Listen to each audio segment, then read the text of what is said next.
We are back on the Rational Boomer podcast. Hopefully, your day is going well. It's Monday. We're starting off a new week, and we had a good weekend. We had Ed on the show on Saturday, Bobby Hedgeland Taylor on Sunday, and then I saved the best for last. Old Soul is here, and I know all of you people are madly in love with Old Soul, and I can understand why. She's a compassionate, articulate, intelligent woman, and we're fortunate to have her on the show. So, Old Soul, thank you for coming back. Thanks. I appreciate it. You Always look forward to catching up. You seemed a little inspired to get back, though. We hadn't really talked about you coming back until I did this podcast with the Trump-lefuck, and that seemed to inspire you a bit. It did. When are you going to do your live with him? I don't know. He didn't say, and like I've said before, I told him, I said, wait till after the podcast and see if you still want to do the live with me. I mean, I'll do a live with him. I'll do it on mine. Yeah. We'll get more people, but I don't know. I'm sure he'll tell me, or maybe he won't.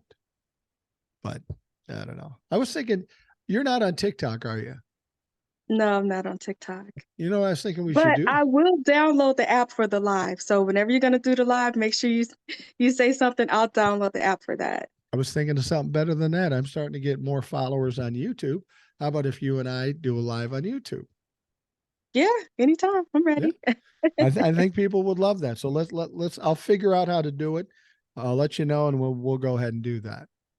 All right, sounds good. All right. Anyway, so your thoughts on the podcast with the Trump bumper? Mm-hmm. You know what? Like like a couple of weeks ago when it was all in the news about DeSantis and his lifts in his shoes and all that other kind of stuff. Right. I started just digging into his background a little bit, and then when I heard the interview with you and Jeff, it just kind of made me feel some type of way about it. When you think about the Republican Party, you don't have big, strong men in their head what it is. So they have to try to make themselves fit into that mold. And when they do that, it kind of trickles down to people like Jeff. I don't know him personally. I don't want to know him personally, but I know guys like him. We got incel communities full of them. And that's just the type of person that he is, basically. It was a very weird situation because I've dealt with Trump-lefucks before, and they stand their ground, and they can be a little confrontational, and they can be get angry and stuff, and that's what I expect. But that wasn't the case with Jeff, because he was a little more deferential. If I got a little head up, he'd back off and say, no, that's not. And it confused me because it's not part of what I would normally expect out of a Trump-lefuck. So I don't know if he was just trying to play this a certain way. It didn't work for him, of course, but it was just weird. He seemed like a really passive guy normally, but then he'd click on to these things where he thinks he's had these genius ideas, and he never really displayed any facts or anything. Like I said, what's your source? And he said, Google.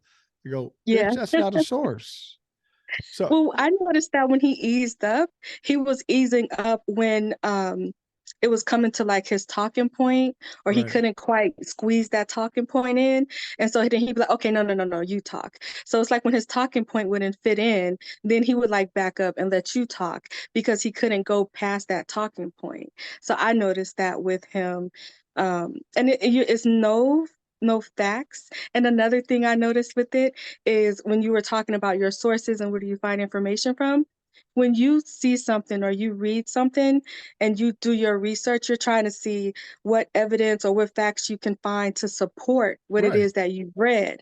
When he is researching, he's looking for evidence to confirm what he already believes. So that's the difference in there, because it's not like he has to use Google. It's not like he has to use any of that. He could literally read the transcripts of the Mueller report. So anytime I hear someone like Jeff say that, oh, there was no collusion, all you have to do is read the transcript. If they would have read it, they would know better.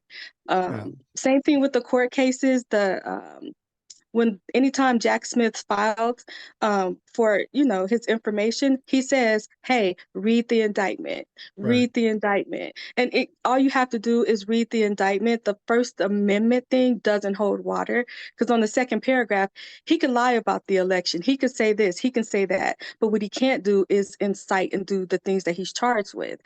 And for me, I felt bad because the way that the right-wing media, Republicans, and especially Donald Trump, treats the people who support them and love them so much is so disrespectful. He has no problem saying, hey, read the transcript, because he knows his audience is dumb enough not to read the transcript. Well, Right. you told me to read it, so it must be good. Right. It's really sad to take advantage of people like that. Well, it's funny. I was guys like him, guys like Hmm. Donald Trump, they like to have control. Yeah. And now he was talking about how great he does in his lives, and he was giving me some numbers that was fucking ridiculous. You got When he said that 50K, I said no, you don't. No, you don't. You might have, if I do a live, I might have 200, 500, 100 people in at any given time. And yeah. then you'll get a thing at the end that says you got 20 or 30 or 40,000 views. That doesn't really identify how many followers or viewers you have, because Hmm. it's just somebody who came in, looked real quick, and then took off. So, I mean, those views don't really mean anything. But because he is who he is and who the type of person he is, I tested him a little bit just to see how bad he would push back. And he would Yeah. say, no, what we got to do here, or what we need to do here. And I said to him, don't tell me what we need to do on my fucking show. I'll make that decision. And I did that on purpose just to see if he'd push back, and he didn't. Well, I mean, look at who they look up to. Yeah. It's like the crowd size and the this and the that, everything is bigger than what it is. And you see anytime in interviews with Trump, he just, anytime you try to corner him on something, he'll lie, he'll divert, he'll deflect, he'll do all of this other stuff. And you see that in the people who are really, I say they're kind of studying him because they're emulating him, and I saw that in Jeff. I really did. It was frustrating to Yeah. watch it, but at the same time, I couldn't help but I felt bad. I really do. I was thinking about like kids on on the Democratic side, or young people on the Democrat side. You can just say no matter what your niche is, there's an example for you. So you can be a gay person in politics and you have Pete Buttigieg there, right? Right. You could be a woman in politics and you have Katie Porter, you have Kamala Harris, you have AOC if you're, more ethnic, or you're from Jersey. There's all these different people. You can even have a stutter and have a problem with public speaking. Look at the president of the United States. Right. And you Right. think about Republican guys, who do they have to look up to that tells them that it's okay to be themselves? Right. Even with like Anthony Fauci, when he was with Obama and he was just up there, just small guy, nerdy, but he was in charge and he was running stuff.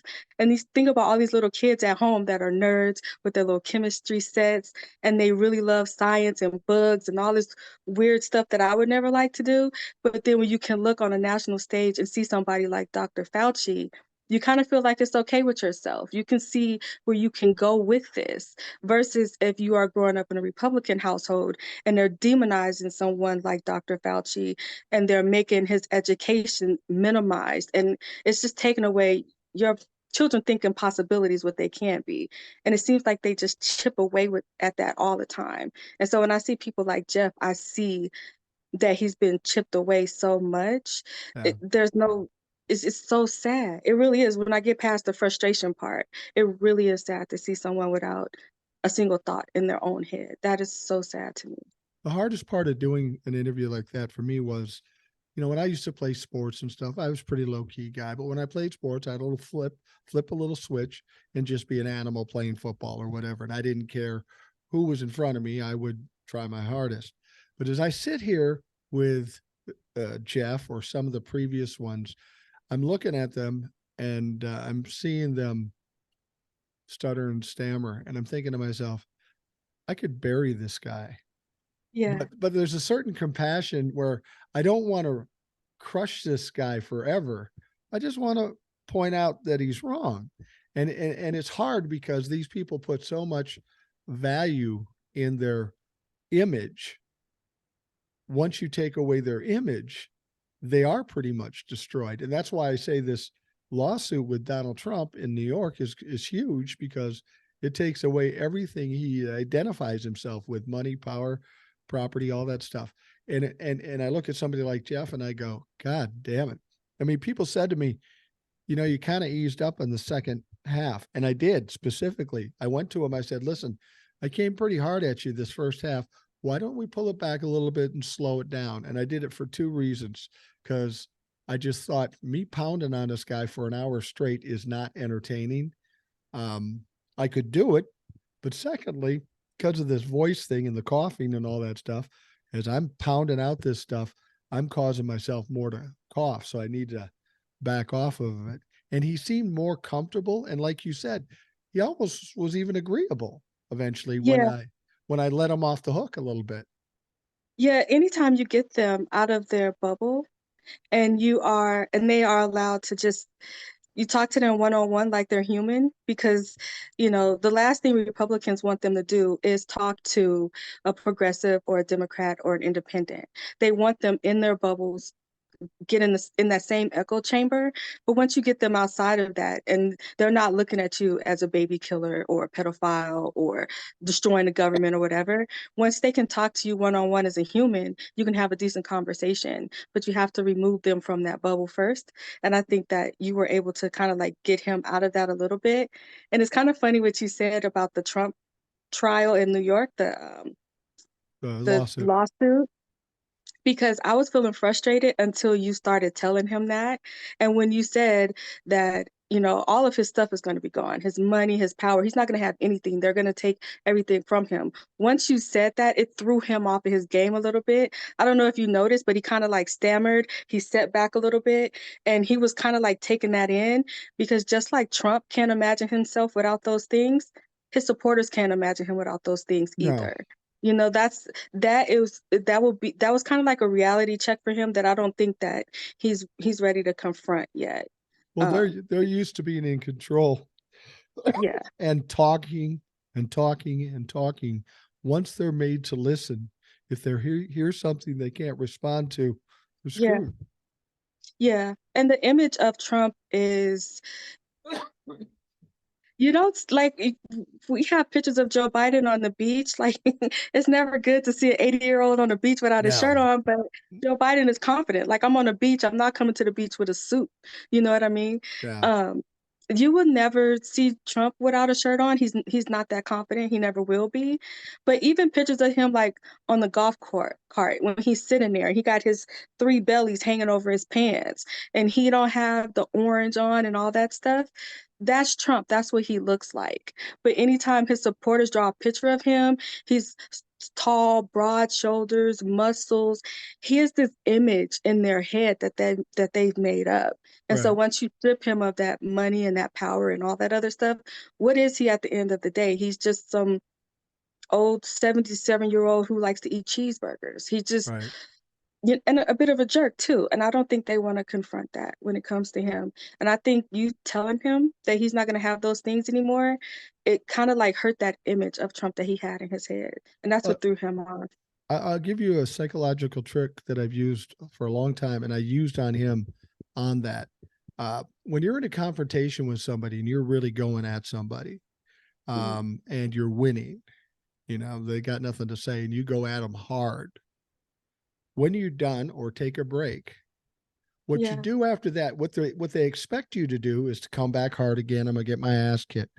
Instead, pull back and be nice, because what yeah, they will do then is they will be more accommodating, because they don't want that heat anymore. So instead yeah, of butting heads with me, they're going to go, I want to avoid that shit. So I'll just kind of go along with what he says. And I've used that in business, and I've used that in personal things. And people don't like confrontation. And I'm the weird one that doesn't give a shit. I'll be confrontational. I don't care. But you push them hard enough at first, and then you pull back. You never go back to where they expect you to go after yeah, having gone through it. and then you just laid back and say, you know, I don't hate you, motherfucker, but come on. But And you have they to don't be want to. like that when they're emotional, right? Yeah, exactly. And I could Yeah. kind of tell he was getting confused. Yeah. You could see that he's an emotional person, and I can't remember the guy's name, but I just ordered his book off of Amazon because I saw him on MSNBC and he wrote this book. And the one thing he said that struck me was the Republican Party, they're all feelings, no facts. The Absolutely. Democrat Party, they're all facts, no feelings. Like you think that you can get Republicans or you can get those people on the fence to back you up with facts. Like you can show them on paper, this is what it is, but they're not feeling that. So you kind of have to tell a story along with the facts in order to reach those people because they've been so programmed for their feelings. It's all about their feelings. That's all that it is. So you can never have a fact-based conversation with somebody when they're that emotional. And No, right now, I think it's at the height of their emotion. I agree. You know, I think Donald Trump is the exact illustration of that. Yeah, If you watch him, you know, there are some people think he's smart or strategizing. I don't think any of that is going on because it's I not. think everything he does is emotional, It is. is is reactionary. If I walked up Mhm. to Donald Trump, um, and I said, "You're a poopy butt," he would immediately come back with whatever popped in his head and call me a name back. That's just Yeah, how he would react to it. It's all emotional, it's all reactionary. And when you do that, you frequently fuck up. That's yeah. that's one thing. That's one thing I learned, old soul, when I was younger. I was like any other young man who had more testosterone than intellect. Something would happen and I would lose my shit and get upset and, you know, pound my fist and do all that stuff. But after doing that a number of times, I realized, you know, every time I do that, I end up in a worse position than when I started. Yeah. So I rationalized it out even then, and I said, what if I didn't react like that? And of course, people will say, "Well, I can't. That's just who I am." And I learned something very young: is everything you do now, you've trained your mind to do. So if that is true, you can train your mind to do something else. So when I Mhm. got in those situations, I forced myself. I just refused to lose my shit, and eventually it becomes natural. Yeah. You retrain your mind, and you do that. And the Republican Party in general is acting like children because it's Oh, all yeah. reactionary. You can see that in what it went on in the Senate and the House last Right. week with the elbowing people, the you're gonna come fight me. And it's not that the situation itself is upsetting them, it's the emotions that they're burying that's upsetting them. So they can't, when Trump goes around with MAGA and make them put a speaker in the House that they don't want, that they don't agree with, that they know the American people don't like. They know his ideas are turning people off. Every time you turn around, you're losing state elections because you're supposed to talk about banning abortion, but you're not supposed to actually do it. So Right. now you have to figure out how to deal with that. But instead of saying, you know what, I'm gonna take this out on MAGA, I'm gonna take this out on Trump because they're the ones that's behind all of this. They're so scared they can't do that. So they have to keep that emotion to themselves. And so now you're seeing them just like lashing out in this anger and this aggression because the person or the people that they're mad at, those aren't the people that they could address with those issues. So I think that's what we're seeing them implode on themselves right now because they can't deal with what's really bothering them. They can't deal with the root of their problems. Well, And that's on them though. I think what they're agonizing over, and you're on the right track there, is that um, they bought so deeply into MAGA and Donald Yeah. Trump, and now Mhm. they see it failing, like you said, in elections, in court cases, in indictments. They're losing, and they know it's wrong, and they know Yeah. they're going to lose, but they're Mhm. so deep or so prideful that they can't pull back from it. And actually, even if they did pull back from it, wouldn't make a difference now. They've waited too long. So these people are in a state of confusion.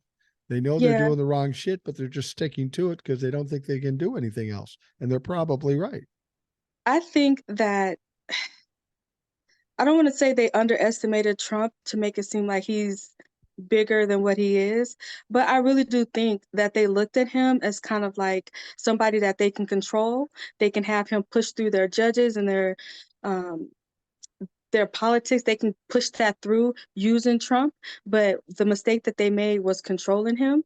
And then in addition to that, with the MAGAs like Marjorie Taylor Greene, Lauren Boebert, all these people, they never assumed that American people would be that brainwashed to vote them in the office. But they Right. put them in a position to do that. You gerrymandered the state to where these people are actually able to get into Congress. And so now you have to deal with that. I think they really underestimated the damage that MAGA could do and also the reach that they have within the Republican Party. Like they thought that their party was traditional, and then they didn't think that they would be radicalized in the way that they are. And now they have to deal with that. And I think they're having a hard time with that. I think part of it is too, is what I've said before, is they um, don't look beyond the end of their nose. They're all Hmm. about immediate gratification. Oh, we vote in Trump, he'll do everything we want and we'll get it done. They don't think ahead as to how he might sink this ship by his behavior and his background and his history. So they bought in for the quick benefits, and now they're realizing the long-term detriments that are coming to them, and they're confused. Had Yeah. they thought about it a little bit, they would have thought twice about getting themselves in. I mean, it's like doing drugs. You take a Yeah. drug and you go, God, I feel good. I feel good. Take another drug, I feel good. Take 20 drugs, and now you're on the street homeless. And that's basically what they did. They bought into a drug. It was fun at first, and now Hmm. they're hooked, and they can't get off of it. It's like crack for these people. But look how like humiliating it is. Anytime I see them on television and they're getting some pushback where they have to justify some of this stuff and they're twisting themselves in the pretzels and they're making all these different excuses, like they know it's a lie. We're watching, we know it's a lie. But look how like humiliating it is for them. Like even Ted Cruz, you got Trump attacked your wife. And now you sitting here phone banking for him. You know what I mean? Like you were getting death threats from MAGA in this last one, upcoming, trying to elect the Speaker of the House. You're getting death threats from these people. And now you have to turn around on national television and show your support for them. You know, like I sometimes I ask myself, like, how do you go home and like look at your wife and your children, knowing that the people that was like giving them death threats and harassing them and talking about following them, now you have to like go on television and uplift these people and make it seem like it's a good thing. Personally, I wouldn't be able to sleep. I couldn't do it. So I just figure like it got to be like it got to be hard. And I think Kim Buck, that's why he was like, yeah, I'm done. I'm through. I can't, Yeah. because he was getting death threats too. And now you have to go out and promote Mike Johnson. Like, um, that's got to be so hard for these people. Like, I don't know. That's a lot to ask for somebody. Well, I'd be probably losing my stuff too. Ken Buck is a good example. Hmm. He thought Jim Jordan was too much and wouldn't vote for him, but he did vote for Mike Johnson, who's probably Yeah. worse than Jordan, just not as loud. That shows me he doesn't care about the ideology. He just cares about who can get elected and get them out of their current situation without having a Speaker of the House. And that's the unfortunate thing. These politicians don't really care about the country or the people or policy. It's about winning for Yeah. themselves. And Ken Buck and whoever. I swear to God, with Jim Jordan, for example, he has hearing after hearing after hearing. He gets embarrassed by Hakeem Jeffries or any of Yep. these people, Adam Schiff, Swalwell. He gets embarrassed every time. And then he runs for Speaker of the House.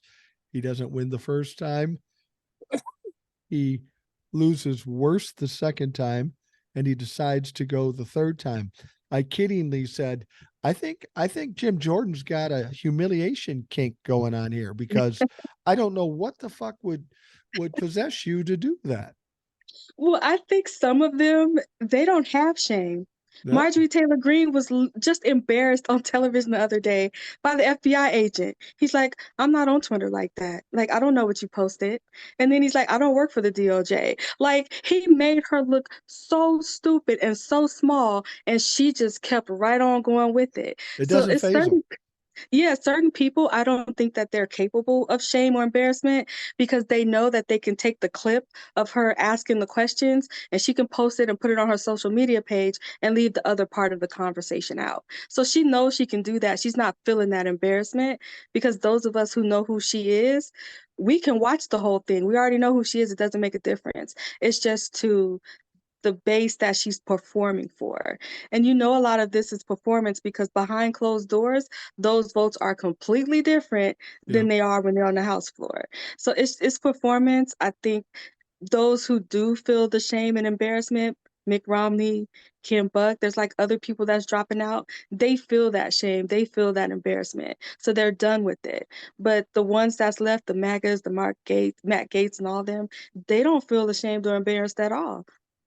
Yeah. It doesn't bother. That's attention to them, and they thrive off of attention. Well, it's kind of like these guys, these higher echelon guys like a Mitt Romney or whoever. It's like as if they've got a job at a 5-star restaurant Hmm. and somebody came in and bought it and turned it into a strip joint because that's where they are now, just a shithole. And Yeah. and you were talking about the fighting and the elbowing and all this stuff. That is unbelievable in the House of Representatives. But what's Yeah. even more unbelievable, it's not Democrats and Republicans, it's Republicans and Republicans. That says a Hmm. lot about the caucus and where they're at. And that's why they can't exercise any power. They have the majority, but that power has done them no good at all since they got in. Yeah. The source of their frustration and what they're going through is MAGA. It's the Republicans. It's their own party. So they're lashing out at each other because they can't lash out at the main source of their problem. Right. There's like eight eight weights that's just holding them down and they can't get up. And they wish that they could let that weight go and they can't. So they're just lashing out. And I don't even think the Democrats are like in the mix like that for them to lash out on, unless it's in a hearing or something. But the Democrats aren't there. They're not standing outside with them. They're not giving interviews with them. So Do you who else think are they going to lash out on? They're going to lash out on the people that's there, which is each other. do you get the impression that the Democrats are just sitting back going, yeah, go on, do your thing. You go ahead, kill yourself. We're just going to wait till 2024. I get that sense sometimes. I kind of get the feeling, kind of like I look at it as like parenting. Like if my nieces and nephews are over here and they're like tussling with each other or whatever, I'll sit back and I'll watch. When it gets too serious, I'll step in, break it up, and then I sit back and I watch. I think that's kind of what it is with them. They're sitting back there watching, but when it comes to something serious, like, okay, we need to pass a budget. Okay, so we'll step in and then we'll step back out. So it's kind of like they're sitting back and they're watching, and when they need to step in, like they have to, they'll step in, they'll do what they need to do, and they step right back out. You know what Right. I mean? I think that's Yeah. what they're doing. They're just kind of like watching from a distance. They're not letting it get too far out of hand, but they're at the same time, they kind of letting them try to deal with it on their own a little bit, which is sad to look at Democrats as the adults watching the children play, kind of Yeah, like it is. a Well, rough house with each other. well, when we had this whole budget thing and this new continuing resolution, people were worried about uh, predicting that the government would shut down. And I said, no, it's not going to happen. It's too devastating to the Republicans. They're the ones holding this up. And when it comes down to it, they're going to cave. They caved last time. They'll cave this time. Were you surprised by that? No, I wasn't surprised by it because the one thing I was talking to my brother about it, and he was like, "Oh, that's not going to happen this close to the holiday season. No. It looks bad for them already, but it'll look even worse if you have servicemen and women's families not getting paychecks for Christmas. Yeah. Like that type of certain programs that they want to cut, you want to do that around Thanksgiving, around Christmas. He's like, that looks horrible. He actually thinks because of the holiday season, the Democrats could have pushed a little more, which is true, because it looks worse during during the holiday season. So it's like they could have at least pushed to get some kind of aid to Ukraine and Israel in there, especially to Gaza. I was seeing like these hospitals are running out of ventilators, babies are dying. Like you could have at least pushed for the bare minimum of those things, and it would have been a fight, but the Republicans would have went along with it at the end of the day, just to kind of save face on that front.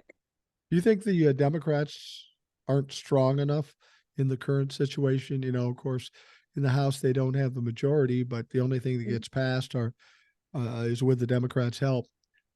As far as the Democrats, how they are handling the Republicans at this point, do you think they could be stronger or more aggressive? I think they could have took an opportunity of the holiday season. But at the same time, it's kind of like how far can you push it before the narrative is, well, the Democrats won't work with us. Even though they say they refuse to work with the Democrats, it's like you're giving them a talking point. So it's kind of like you want to limit that a little bit. So I think they kind of did the right thing. I would have pushed for some kind of relief. I would have pushed for that. But at the end of the day, if I don't know, because Republicans are so unpredictable. I think they did the right thing. I just wish there was some aid in there. I look at the Republicans. Now, it's been a long time since I've had this because I've been married 40 years. But it's like a crazy ex-boyfriend or girlfriend. You maybe spent time with them, so they know a lot Mhm. about you, and they get mad at you and they start making a threat, and you go, "Fuck you, we broke up." And then you remember, well, they know this and they know that, so now you got to kind of try to placate them at the same time with keeping some distance from them. And I think that's the problem with the Republicans. They're so volatile and Yeah, unpredictable. You don't know if they're going to say, let's just burn the place down because they're angry or yeah, because they're unhinged. So I do think the Democrats kind of have to play both sides and be careful because you're yeah, dealing with very volatile children. yeah. I think that it's going to get even more contentious next year for sure. Uh-huh. Because that's when, okay, so we're past the holiday season, they're past all their little breaks or whatever it is that they're doing at this point, probably doing their podcast, Ted Yeah. Cruz. But then I think they'll feel safe at that point to not compromise on anything. It seems like they think that the House passes a bill and it's into law. They forget that it has to go through the Senate. They forget that it has to go through Joe Biden. So anything that they do, they have to work with a Democrat. And for them to just put their heels in the ground and say, nope, we're not working with the Democrats. We're not going to do that. It's pretty idiotic. And they're putting people through this up and down, this yo-yo, this back and forth. People are exhausted. And I think that's what's going to do them in. We want to feel secure that there's a budget, the government is running, cool. But every other day, it's like, how many people are going to be out of work? What programs are they going to cut? What's this? What's that? People are just really exhausted with the crap. And I'm pretty sure this stuff always happened behind closed doors, but it's on full display now. They don't have any kind of tact or class about themselves to not do it on national television. They dog each other on national television and on social media. Well, the thing with MAGA, the whole idea of not working with the Democrats, that's a MAGA idea. And that's the Mhm. way MAGA is trying to control the rest of the caucus. Uh, if you work with the Democrats, we're going to come after you. Well, they have to give it anything passed. They have to because MAGA is so divided from the rest of them. So Yeah, MAGA is basically saying, you do it our way or we're coming after you. That's all they're fucking saying. And now even the normal ones are going, okay, go ahead and do it. And they should have done this a long time because the MAGA amounts to maybe 30 people yeah, in the Republican caucus, and there's 218 of them, 217. Why they're letting this small percentage of people run the caucus, I have no idea. yeah. And they've had opportunities to step away from these people, and they refuse to do it. I just don't get it. It's stupid. I was just thinking that. I was just thinking that. It's not hard to gang up on 30 people when No, it's 200 on this side and 200 on that side. yeah, Okay? you So bury those now we got, motherfuckers. like if you really just got together and worked with the Democrats and made them irrelevant, these little stunts and tricks and shows that they're pulling, it it wouldn't work. All they would Right. do is what they always do, go on social media and complain about it. But what can you do at that point when you are outnumbered? But when the majority adopts the same kind of like thinking as the minority, that's where they're having a problem, because there's nothing that's stopping the rest of the caucus from reaching out to the Democrats and saying, you know what, they're crazy. Let's come to some kind of mutual understanding. Let's just get this done, get the 2024, and then just go from there. There's nothing hard about doing that. And I think that they view the MAGA base stronger than what they actually are. Oh, Because I when you look agree. at these special elections, they're losing time after time after time after time. That should tell them that these people are in the minority, not just in the House, but in America in general. They are Right. the minority. Well, yeah, it's truly amazing that this small percentage of people have been able to control them. I know it's all based in fear. They're afraid of being primary. They're afraid of mean tweets or Donald Trump losing his shit. And that's a sad commentary on a political party where one Yeah, person can pretty much uh, lock them down and get them to do nothing and just obey this one fucking clown. They made a horrific mistake when they made him their nominee. And I think yeah, they realize it now, but they don't know what to do about it. yeah. It was partly their fault, but it was also, I was thinking about this when I was reading about Ron DeSantis, and he fumbled the opportunity to get rid of Trump. Yeah. And I was looking at his background. His mother was a nurse. His dad was like a cable installer or something like that. Typical working class blue collar. And he had a baseball coach that said that he used to come to practice. He was always running around from this job to that job, trying to pay for college, trying to make his way through. He was just this little guy that was always hustling, trying to do stuff. But when he started being around people with resources and money, and they didn't have to work as hard as he did, he didn't it's kind of like he was ashamed of his blue collar lifestyle, and he wanted to be a part of that other group. So being a part of that other group, he kind of lost his roots and himself and where he came from, just trying to fit in with that Republican Party that was, on campus or whatever. So I see where he turned and went wrong.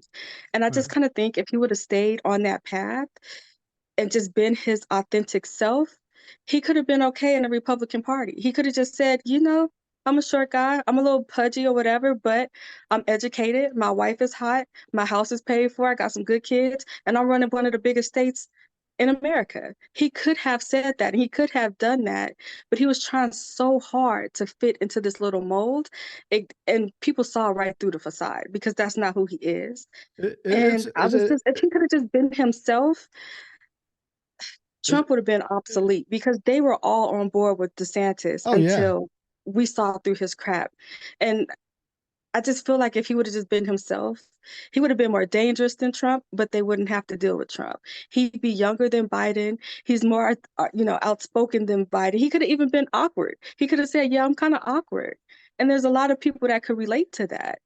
It's just when you bend for that Republican Party, you're gonna bend until you break. You And I got me. think that's what happened with him. You got me thinking here because when you described Ron DeSantis, I was thinking he's short, he's pudgy, got a hot Mhm. wife, got good family. I'd add a good granddaughter. That's fucking me. That's fucking me. I'm not tall. I'm not in the greatest shape.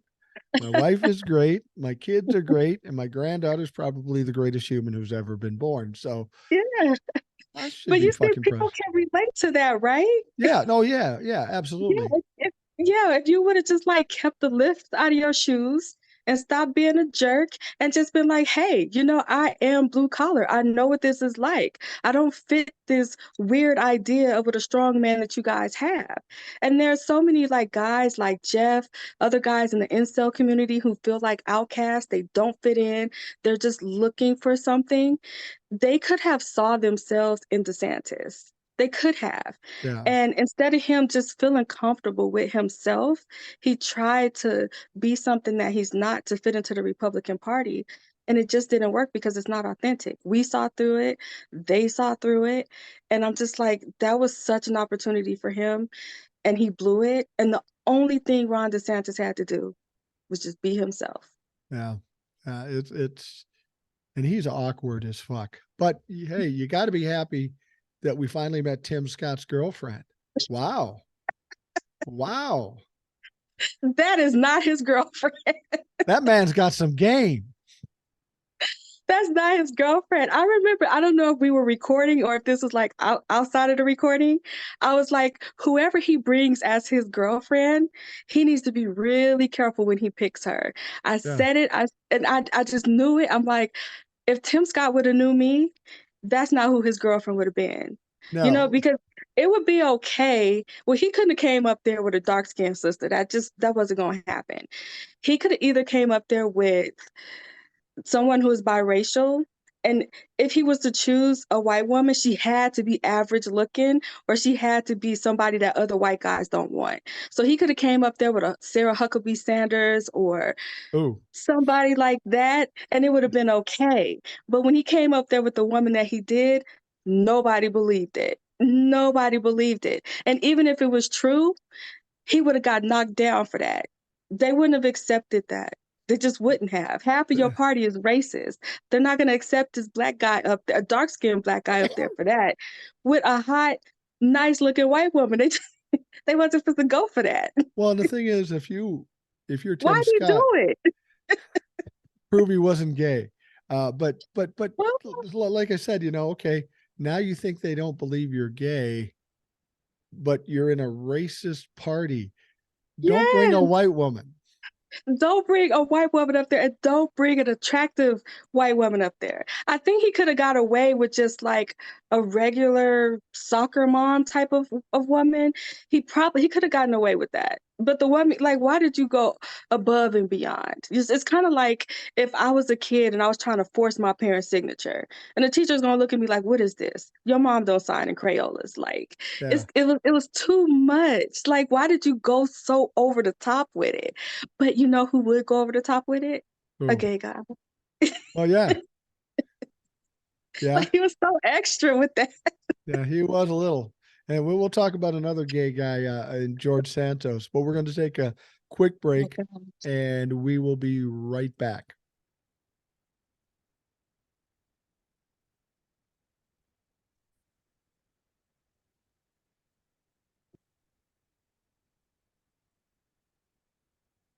We are back on the Rational Boomer podcast. We have the good fortune of having one of the Rational Boomer favorites, Old Soul, in the house.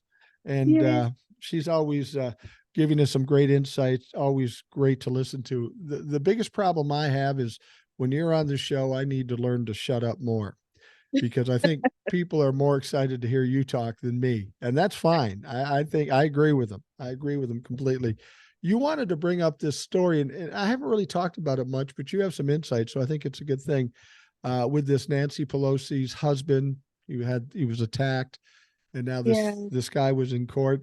Go ahead, tell us what you Yeah. So noticed. he was found guilty. It didn't seem like it was a difficult decision for the jury. Like they went back, I think they went to lunch. They came back from lunch and was like, yeah, he's guilty. And what I saw was he was facing 50 years in prison for the Right, federal charge, and that's not even a state charge yet. But right. what got me is I was listening to his testimony, and you talk about brainwashing. But when there's someone who already is going through something and you're putting certain ideas in their head, it can lead to these types of situations. He was saying that he wanted to go into the house, get Nancy Pelosi, tie her up, put on a uniform costume, go on live, and get her to admit the crimes that her and the Democrats are doing to the country. Wow. That was his thing. And part of his defense was he didn't mean to hurt her husband. He was there for her, which I mean, it doesn't make it any better. Um, It's a I little heard hard. that. It's a little hard to mount a defense when you have videotape of him hitting the man with a fucking hammer. It doesn't take much to convict that motherfucker. Well, look how much footage we have of January 6th. That's Trump's a good still point. running around. You make a good I think, point. yeah, I'm feeling like I feel bad for him. I feel like he should be punished for sure for what he did. But when Oh you yeah, listen to him talk, you can tell it's the same thing with the guy in the Pizzagate. yeah. It's the same thing with the guy that was killed when he was sending the threats to Biden. It's the same thing with the woman that was threatening Judge Chuckney. Now she's sitting in jail, likely going to prison. Like people's lives are ruined and nobody feels responsible for them at all. It's kind of like they're slipping through the crack. And it feels like each one of these, they're not people to the Republican Party. It's No, just kind of like, okay, yeah, he'll go to jail, but somebody else will replace him. They're not looking at them as people with people who care for them, children, mothers, fathers, sisters, brothers. They're not people to them. They're just kind of like a means to whatever goal it is that they're trying to meet. But this guy, in his mind, he was not there. He really wasn't there. And I think he didn't even feel bad for like what he did. It's like he felt bad that he couldn't accomplish his mission, like what he was meant to go there to do. And I was well, just like, oh my God, just imagine if this stuff was not put inside this guy's head. well, He wouldn't be in the situation he is right now. it's not even that they don't feel bad, but people like this guy and the people who went to the Capitol, they not only don't feel bad, they feel like they're heroes for doing this. And this is all goes directly back to Donald Trump and the things he's said. He's basically co-opted the simple minds available out there that would buy Yeah, into it. And generally what they are is they're people who are maybe feel kind of downtrodden, uh, uh, victimized by the government or by society in general. And they see a guy that claims he's going to be their champion and they jump on board and they don't care what he does or what he says. Finally, somebody's fighting for us. So we're going to get in there and do whatever we have to do. And for yeah. them, lying is a means to an end. They don't care. And they're weak enough mentally where they'll fall right into it and maybe even believe it themselves. Yeah, not only that, but I think that a lot of these people, like when I was thinking about Jeff during the interview, a lot of these people, they're missing something, like they're empty. Yeah. And someone can come along and, they're empty and they can fill that emptiness with something. You can fill it with something good, or you could fill it with something bad, which is what Trump and you know, right-wing media is doing in particular. Because even when this guy went to Nancy Pelosi's house and did it, their news reporting, it wasn't even serious. They were joking about it. It was his gay lover and this. There's all these rumors that they were spreading. But this guy's trial, they didn't cover that. His conviction, they didn't cover that. How much No, time he's looking at, they didn't cover that either. no. So it's like he was just kind of like a throwaway person. And I don't look at him as a throwaway person. I kind of look at him as a victim of this programming and stuff that he heard. And I feel bad for him. I think he should be punished. But at the same time, I think that he has a story to tell. And I'm hoping that one day he's well enough to be able to articulate that. Well, that's the thing. Because of Ronald Reagan, we have a lot of uh, mentally ill people running around the country, Yeah. and apparently the Republicans were able to co-opt some of those mentally ill people to do outrageous and stupid things. The normal person wouldn't do it. January 6th, some of these attacks, and you're right, they don't have any guilt about it at all. They look at them as pawns and collateral damage and a means to an end. And that's what Yeah. kind of fucking humans we are looking at. Did you see the guy not too long ago where he was like doxing the FBI and doing all this other stuff online. And when he went to court and he was going to have to wait trial in jail, he was one of those January, like he Yeah. lost it and they had to like take him down in court. Yeah. It's like, and even the same thing, the guy, one of Trump's co-defendants right now, Bonnie Willis is asking for his bail to be revoked Right. because he is out there making threats. And now all of a sudden, Ruby Freeman and her daughter have targets on their backs again. Um, they see Trump doing it, and he's Well, getting away with it. And they, for whatever reason, they think that they can get away with it. But the two-tier justice system that you're talking about, that benefits him. That doesn't benefit you. All these threats and attack that Trump is doing, not one time has anybody asked to revoke his bail. But you're getting ready to go to jail. right. There's a situation in New York in the lawsuit.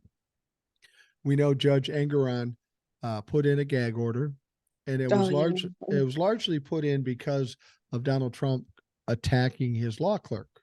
Another Yeah. innocent woman just doing her fucking job. He puts her in danger.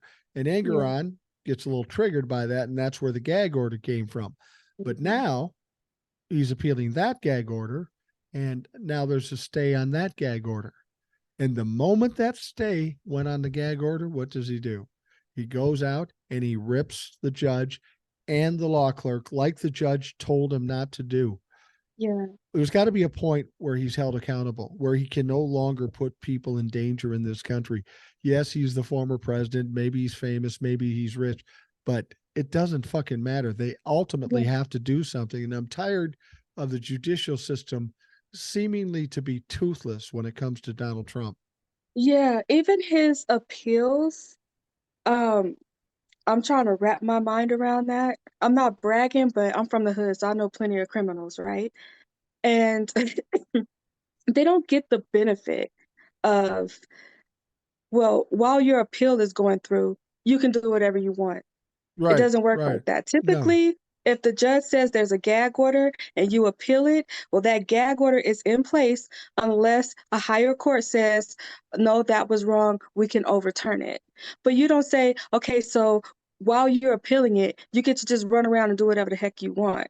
It doesn't work like that. But with him, it's the opposite. If right. it's like they care more about his free speech and whatever his rights, and no one else has those rights. So his law clerk, the judge, they're round the clock security now. Their families are in danger. They're constantly being threatened, attacked, and I can't even imagine the mental things that they're going through in their minds, while Trump gets to say whatever he wants because his free speech is more than theirs, and they can't speak like Judge Engeron can't go on a podcast. He can't tweet about Trump and all this crap that he's doing. The law clerk, she could, but I'm pretty sure she knows it'll only make it worse. So it's like, at what point does everybody else's life become more important than him talking crap? At what point is that? Well, probably when something bad happens. God forbid something happened to that law clerk. Then what are you going to do, Judge Engeron? What are you going to do, appeals court? What are you going to do, DOJ? When is something going to be done? I know it's touchy because he's a former president. They're worried about appeals and all this shit. But at some point, you got to go, we've got to protect the country. We've got to protect the people. And Yeah. if it puts us in a bad position down the road, that's fine. We've got to protect the people first. I don't think that it'll put us in a bad position. I think there's so many people just walking around with anxiety and stress because it's so unpredictable. Yeah. I think that piece of them, I think if you just took, like, he's literally sucking up all the air out of a room, but it's not the room, it's like he's sucking up all of the air out of the entire country. So Yeah. you're gonna have a handful of people that's gonna be pissed off. They're gonna do what? Protest, write him letters. Maybe some little fans out there will send him some news while he's in jail. That's the worst that is going to be. He's missing a couple McDonald's meals. Yeah. Who cares? I think just for the betterment of the country, he has to be dealt with. Even now with Judge Chutkin, he's allowed to just do and say whatever he wants because that appeal isn't going to be heard until Monday. The appeal in New York, it's not going to be heard for another 2 weeks. Right. So in the meantime, look at what you're putting these people through. It's not any form of justice at all. It's It just really crazy isn't. to me. No. And I think that's what's frustrating a lot of people. And when I was talking to Jeff, he went to that old tired idea that, well, if we prosecute a president, it's going to divide the country. And I said, it's already fucking divided. The fact of the matter is, if this guy isn't held accountable, that's when the trouble's going to be. That's Yeah. when the upheaval and the outrage is going to happen, when this guy gets off. So we've got to push forward on it. You know, people will say, "Well, we've never done this to a president." Well, the president's never done what he's fucking done. So No. you gotta adjust your punishments with what the crimes are. It is frustrating though to watch these courts go through the machinations and plod along to finally get somewhere. Like for example, we heard with Fonnie Willis. She is now calling for the start of her trial in early August. And Yeah. she had said earlier that she thought the court case would go beyond the election. Now, that upset a lot of people. And frankly, I don't really care about that because the DC one is enough to take them down and put them away. Yeah. We only need to jail him. I mean, he can only get so many years, but we still have to get the culmination of this stuff so he's held accountable for everything he's done. I think if you want to restore faith in the justice system in this country, hold Trump accountable. Because there's far more people who want to see him held accountable than those who don't. Even people who won't admit it, they want to see him held accountable as well. When you, I've looked at those text messages when they were going through the Dominion lawsuit with Fox. You could feel the relief in Sean Hannity and Tucker Carlson and Laura Inc. Like you could hear through the text messages, like, yep, he's gone now. We don't have to deal with him anymore. I think that was Kayleigh McEnany who was like, thank Right. God we don't have to deal with him anymore. They were so happy and so excited because they thought, okay, they're supposed to kick him out of office and he's gonna be gone. And then that didn't happen. So now they have to fall back on these same old roles of sticking up for him again. And they don't want to do that. They wanted him gone just as bad as we want him gone. So I think that even if they act like they're outraged, they're not. They want him gone just like we want him gone. There's only a handful of people who don't want him gone. It's so weird that the justice system can't see that. I was talking to Ed the other day, and I said I'm a little surprised, and I'm not suggesting I want this to happen because I've always said I want Donald Trump to live a healthy life in fucking jail. I want him to live Mhm. to 100 in jail. But I'm a little Well, he surprised. might. You He never might. know, because my grandmother would say, you know what? The devil don't want him either. So Right, right. That's true. But you know what I'm surprised by is that for as volatile as he is, not hmm only to Democrats but even more so for Republicans, yeah, uh, I'm surprised somebody hasn't tried to take him out of the picture because he's not only volatile to this country, he is a huge weight, a huge detriment to the Republican Party. And if they're too afraid to confront him and kick him out directly, I'm surprised that somebody hasn't tried something. I mean, JFK did fucking a lot less than Donald Trump has done, but here we are, and I just the volatility of this country and the way the Republican Party does something. Ed said, "Well, Democrats don't do that. That's we wouldn't do that." Well, that's true, but the yeah, Republicans would. I mean, they'll fucking do anything. I'm yeah. surprised there isn't something that happens to, and I don't mean necessarily assassinate him, but just destroy him one way or another and get on I board and think make it happen. I think that's his the most dangerous time is for Trump is going to be kind of like how it is anytime that you're leaving an abusive relationship. That's when it's most dangerous. I think especially with the certain trials coming up, certain facts coming out, things are being leaked. I think the more people, especially those who are die hard, who have supported him and have lost people and so many other things in their lives, when they start waking up to the fact of who Trump is and they're out of that relationship or they're getting out of that relationship, that's when it's going to be the most dangerous for Trump. Yeah. You program these people that political violence is okay. And I think when they start turning that on him, that's when it's going to be dangerous for him. What's that old phrase? Live by the sword, die by the sword. hmm And I think a lot of people who have been living by the sword may be surprised how things end up. And again, I'm not talking about actual violence. I'm talking Yeah. about people just turning on you. And Yeah, you can kind of sort of see it now. It was a different story when he was calling like, Peekaboo James and calling black people animals and all this other uh, kind of stuff. But when he came out and he started saying vermin for anybody that doesn't kiss his butt, and he started talking about these camps that he wants to put people in and all this other stuff. It kind of took a different tone with some of the people who were both sides in his issue. I know I see Fox News say, oh, well, Hillary Clinton said basket of deplorables. But I've seen like a lot of people that's like, okay, that's taking it a little too far. Like that is being taken more seriously because it's not directed towards a minority group. It's right. directed towards people that look like them. It applies to all the motherfuckers. Yeah. There's no prejudice there. All you motherfuckers are deplorable. Uh, well, no, the thing is that they always have double standards. And I heard somebody describe this. I think Hawk on TikTok said this, and it was interesting. They're all for laws until they apply to them.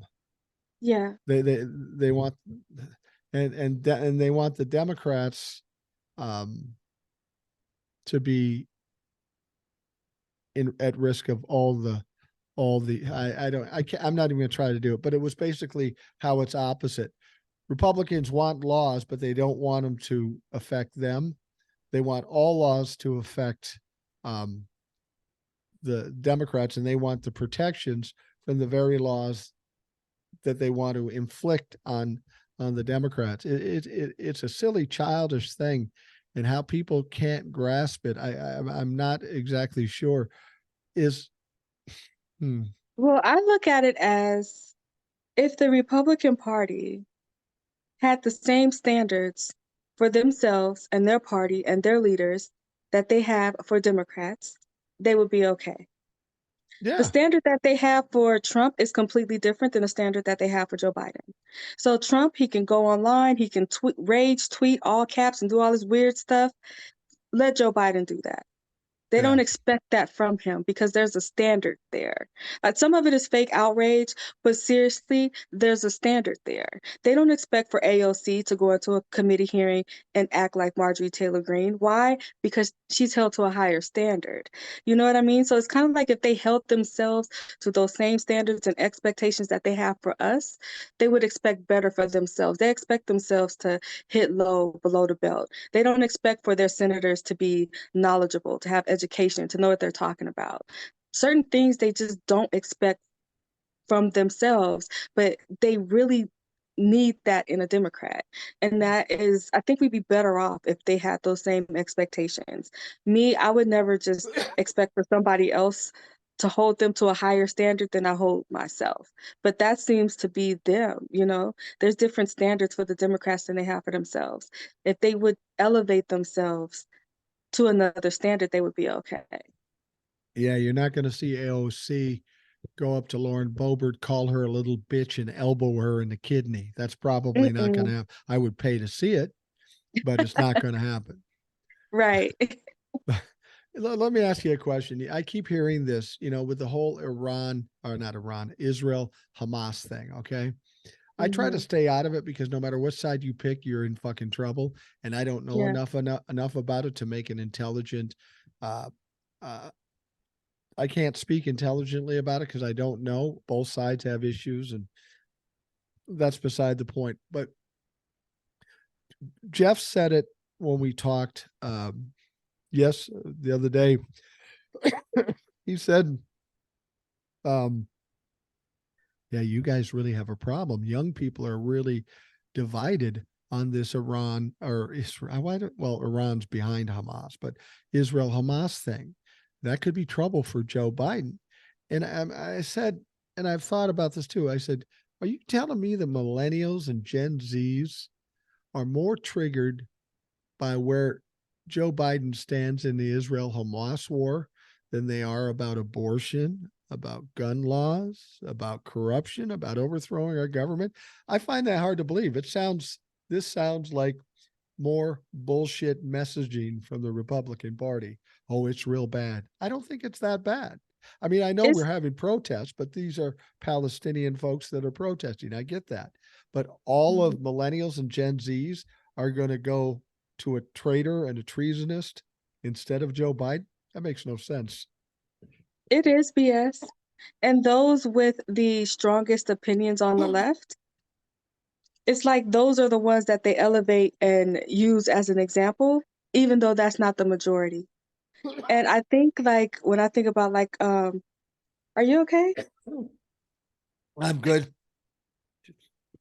To get these coughing jags. Keep going. It's hard to keep going. You turning red. Well, it's funny. I get a cough, and it triggers another cough. And I'm fucking 63, so I'm fine. Now I've done this before. Oh, god damn. Cough drop. I'll try a cough. Oh, Please do. keep going. When I talk to my daughter and her friends, they know that Biden is trying to get aid to Gaza and help. They wish that he would be more vocal and more forceful with that. Um, but at the same time, they also know that with Trump in power, he is going to be, and you heard it on the Republican stage when they did the so-called debate. Yeah. They were so bloodthirsty.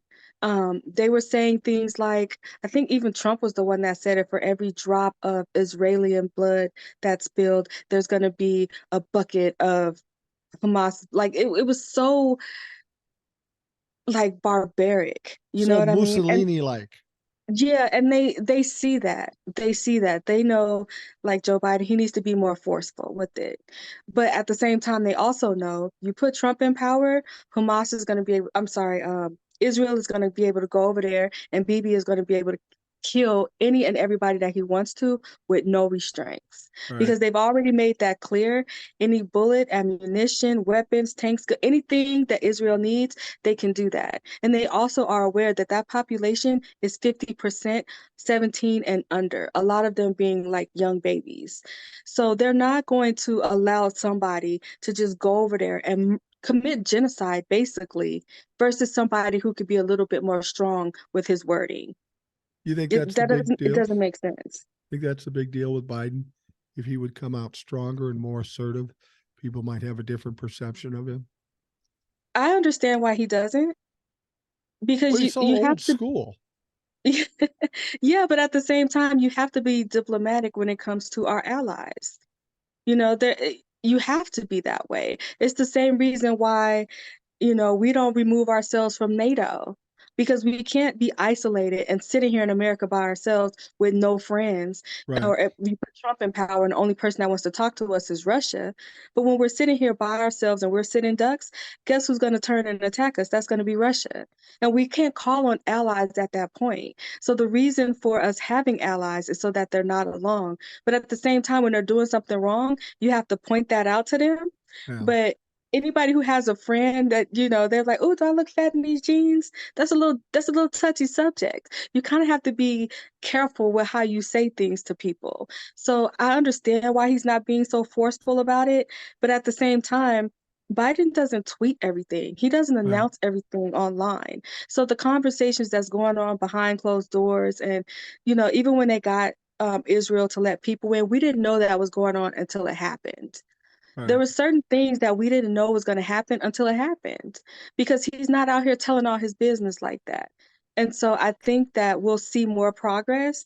We just have to let that play out, and we have to trust the leader that we have. And I trust him a whole lot more than I would have trusted Trump in this situation. Really what Joe Biden is doing is nothing more than any other past politician would do. He's not Mhm. weaker or stronger than any other past politician. Do you think Yeah. after watching Trump for the last 6 years that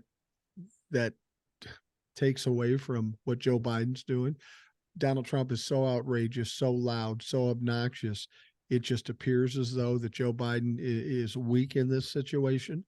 Um, when he's no different than he maybe ever would have been. It's because we've been conditioned to watch Donald Trump, and some people have normalized that behavior. Hopefully, normal people don't. But when you put Biden against Trump, Biden does look like he's a little more reticent about doing things. And Well, I mean, you have to pay attention because he just had that meeting with Xi, right? right, And they were standing there and they were in front of the press and they asked him about she and he called it out for what it is, you know? Like we don't hold these values in America. This is a dictatorship over here, but we have to get together for the sake of nuclear weapons, making sure our militaries communicate, making sure we don't have fentanyl coming in and doing all this other kind of stuff. He stood there and he said that with she right there. He didn't back down from that.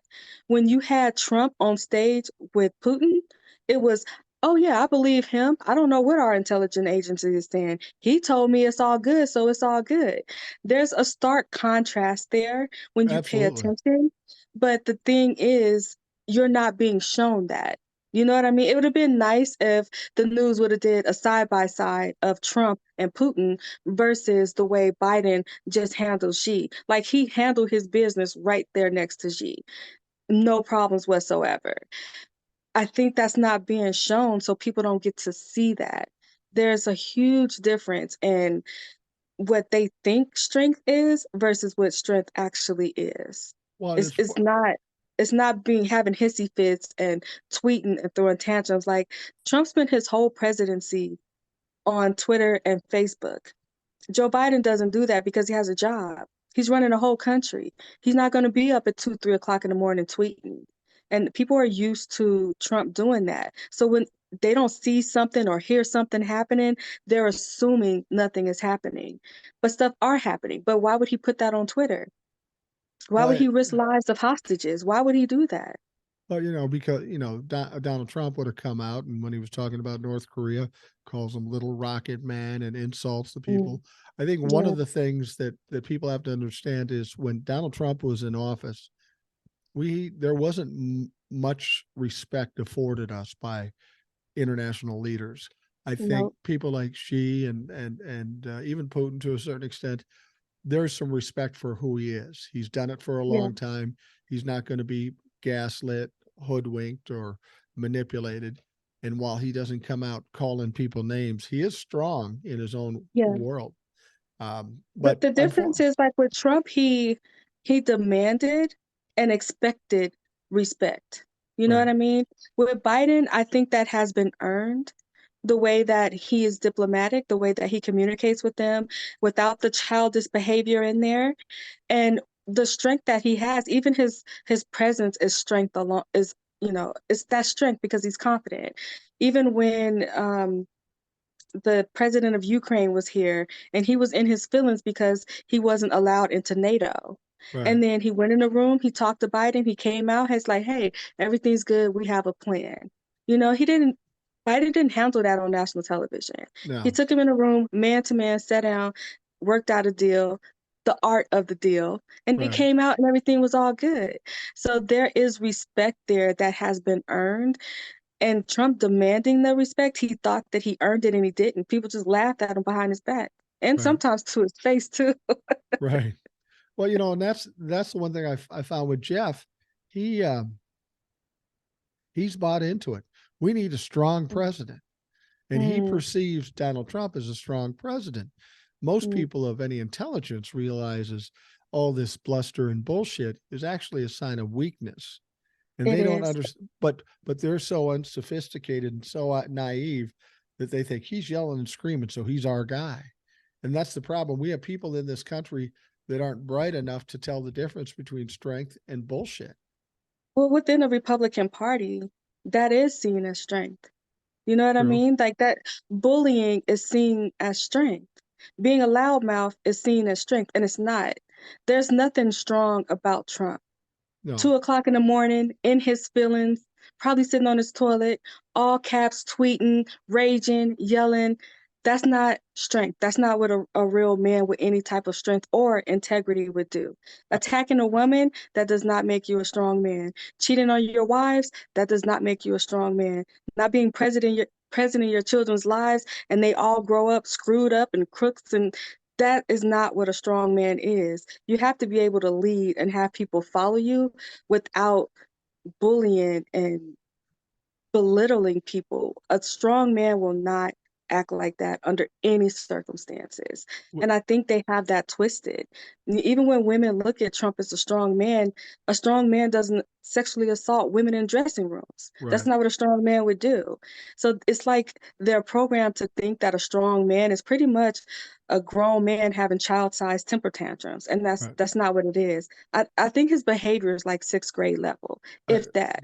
it is. It is. Yeah, and And that's not what it is. I think we need to give a disclaimer too, because the script description you gave of Donald Trump in his feelings sitting on the toilet, that paints a weird picture. And we don't know when people are listening to this podcast. So if you're sitting down, eating your cornflakes and pancakes, and we're sorry. We're sorry to put that image in your mind. You may want to turn it off and just finish your breakfast and then come back to this. There's nothing strong. Okay, so my daughter, she's taking a course because the profiling is like body language and all that stuff, behavior patterns and stuff, right? So they were actually taking a course on profiling, but using like text messages and tweets and different things like that.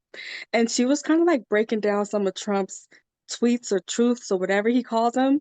Yeah. And the way that he talks in public, that's exactly how he talks on his tweets that he sends out. Right. Even the misspellings and the ramblings and all that other kind of stuff. She's like, listen to his rallies. That's exactly how it is. He doesn't even know how to filter it from his brain to his fingers to before he sends it out. There's no filter there. And I was like, huh, yeah, that's true. Well, and That's true. that's what I was saying before. It's all emotional, it's all reactionary, Mhm. and people think he's this great orator. There is no filter from his brain to his mouth. There's nothing. He just says the first thing that comes out of his mouth. And because he's a narcissist, he thinks it's coming direct from God and it's got to be true. And that's why I think he believes a lot of his lies. It's got to be Yeah, true. I fucking said it. the thing that bothered me the most recent about him, because I'm close with my brothers, but my oldest brother, that is like my best friend. Like we are so close, thick as thieves. And when his sister was dying, he was tweeting about Jack Smith at Yeah. the time that his sister was dying. He didn't try to go be by her side. He didn't try to comfort her and her children or his children or any of that. And it's like there is no strong man that is not going to be there for his family. You could have put that phone down. You could have been there for your sister. You could have been there for your family. If you wasn't online for 48 hours, 72 hours, I would have respected that. But while your sister is dying, you're over here talking about Jack Smith. Well, It's such a loser. full That's such a disclosure, loser. full disclosure on that is that she's been very public suggesting that Donald Trump is a dumbass. She was not a big supporter of Donald Trump, but still it was a sister. Yeah. uh, My grandmother had a sister that she didn't like that much, she, but she wasn't like, she said things to her when she was alive, but when Pearl was passing away, it was different. Like she went there, she had her goodbye. Even if him and his sister had beef, right? Yeah. That has nothing to do with your sister's children. That has nothing to do with maybe your children are feeling some type of way Right. about their auntie passing away. True. So it's even if you wasn't there for your sister, you should be able to be a man and be there for your family. And he wasn't even able to do that. It's kind of like he didn't care not just about his sister, but he didn't care about anybody else in his family that may have been feeling some type of way. Well, and the It, thing is, that's mm, kind of part and parcel to being a narcissist. They don't really care about anybody but themselves. They have no yeah. sympathy or empathy for anybody else. It's all about them and lifting themselves up and creating this perception of them. Uh, when I say this, people think I'm just saying it. Donald Trump really, honestly, doesn't care about anybody else. I mean, he seems to like Ivanka, but it's not because of he's a great daddy. It's because he thinks she's hot. Yeah, but Ivanka That's don't the like him like that.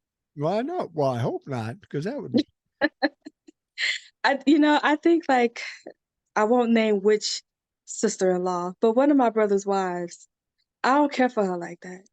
I just don't. We don't get along at all. We never have. I don't think we ever will. But when I go pick up like the children and I'm hanging out with them, it's like, hey, how you doing? Everything's cool. I can get the kids and I can go. If Right. something was to happen to her, I am going to be there for her children. Right. Period. It doesn't have anything to do with her. Those are her children. Those are my brother's children. I'm going to be there for them regardless. I could be cordial to her. We don't have to be best friends, but I can't imagine something happening to her and her children are devastated and they're just going through it. And I don't care because I didn't like their mother. Right. There's a lot of That people doesn't like even that. compute. That doesn't compute in my mind. It, it No. just it just doesn't. That's so weird. Have you noticed that though these days? There's a lot of people that are far more vengeful than you've ever seen, and people that just seem comfortable exploding and losing their shit in all kinds of situations. If you're on TikTok, you see all these people walking up to a black guy in his yard, thinking, what's a black guy doing in my neighborhood? And then starting an argument and calling the cops and all this stuff. Or, Hmm. or, my wife works with an airline. People will Hmm. come up 10 minutes before the flight leaves and she'll say, you missed the flight. You got to, the suitcase has got to go on 45 minutes before the flight leaves. You got to be here 2 hours. And they'll Yeah. say, nobody says that. Well, everybody says that. And they will get angry at my wife or whoever's helping them because they fucked up. I've never seen it as much as I've seen it as of late. People become indignant and argumentative about things they control themselves, and people just unwilling to be accountable for their own actions. It's amazing to me, and it's everywhere. Not only that, I think people don't expect consequences. No. I just really think they feel like there's no consequences, especially like when it comes to like free speech. Well, I could just say whatever I want. I can call you every name in the book. It's my right to do so. It's free speech. And Right. I always think about like, if I was to take a pizza back, they messed up my order. I can go in there and just say, hey, this was my order, whatever. And they say, okay, yeah, no problem. I'll fix it. But I can also go there with a complete attitude and I'm cussing out the cook and I'm cussing out the staff. You know what the consequence is? They can literally take each one of them pepperonis and lick it like a postage stamp. And, like you don't know what the consequence to your words and your actions are going to be. So before you get volatile and you start talking to people crazy, you need to think about the consequences. Because it's like if you walk up in my yard calling me names and you on my property, it's going to be some consequences going on. Don't do that.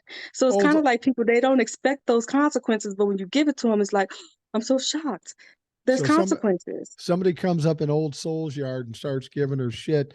This sensitive, compassionate Old Soul's going to kick some ass, right? It's I'm consequences gonna and whoop some repercussions. ass. Yeah.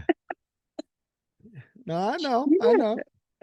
I know. I mean, you see it on the freeways. You see it in stores, and everybody thinks they can say whatever they want and not get Hmm. any consequences. But in this volatile world, you got to be really careful who you say Yeah. shit to, because there are crazier people than you. And There really is, especially in a world that there's more guns than there is people. right, And you right, just gonna exactly. test people like that? It's like you're careless with your own life. You're not even thinking about the consequence that it can have on you. Even if you got an arm blew off, your whole life has changed at this point. I think people just they walk into situations and they react before they think, and they expect that there's no consequences in there. But people match energy these days. You hostile, they're gonna get hostile too. You don't know who has a weapon. You don't know what this person's frame of mind is. You don't know what kind of day this person has had. Maybe they just on that last nerve and you came and you stepped on it. You never know. So it's kind of crazy when I call them reaction videos because they're trying to get like a rise out of people. When I see those, I'm like, you don't even know. Well, you live in Las Vegas, and Hmm. you haven't lived there your whole life, right? Yeah, I was born here. Oh, you were born there. Okay. Hmm. My I'm thinking Las Vegas is kind of a weird situation in that you've got all these transient people coming all the time. They're drinking hard, they're partying, doing whatever they want. I've been in casinos before when guys playing slot machines and they are so fucking angry at the slot machine, they're pounding on it and yelling and swearing. Do you see more of this volatility in a town like Las Vegas as opposed to what I might see in Minneapolis, or is it No. really? No, pretty much the hot spots are pretty much where the tourists are. Yeah. Local people, like we have suburbs and schools, and we have a lot of professional people here. A lot of athletes too. Yeah. Um, so there's kind of like certain expectations outside of the strip. It's just kind of like, suburban areas and, kids running around playing, going to school, Halloween candy on Halloween, that type of stuff. It's just regular normal life. It's just that we have this one strip in the city of Las Vegas that's a little wild and crazy. A little while. And No, I've been to yeah, I Vegas, don't go and down there. I think I had a nephew that lived in Summerlin and some of those Oh places, yeah. and they're nice suburbs. They're Hmm. beautiful suburbs. But um, well, we're getting down to the end of it here, old soul. I know you probably got to get some sleep. It's And I don't know if you got to get some sleep, Boomer, but you need some sleep. Yeah, no, I'll get some sleep. That's the wonderful thing about being retired. When you ask me what time I get up in the morning, it's whenever I get up. If I sleep till 7, 8, 9, 10, it doesn't matter. I just get up when I get up. So, but I am getting over My the cold, but my it's, daughter's boyfriend said something the other day, and he referenced you. he He said when referenced I get me. like yeah, he said when I get older, I'm gonna be like Boomer when I retire. And I was like, what do you mean? He's like, I'm gonna wake up when I want, I'm gonna go to sleep when I want, I'm gonna get on my boat and go wherever I want, and I'm gonna cuss out Republicans. I was like, oh, okay. It's a good life. It's a good life. And yeah, I love doing it. Say whatever the fuck you want. Oh, tell them, go for it. You don't have to I'll get rich tell and him. famous. You just get old enough to talk shit and not care. That's the goal. Well, old soul, thank you for coming today. I appreciate it. Again, you're No always problem. welcome. Thanks for having me. Thanks for You're letting all me do it. Oh, I love it, and I know the people who are listening love it.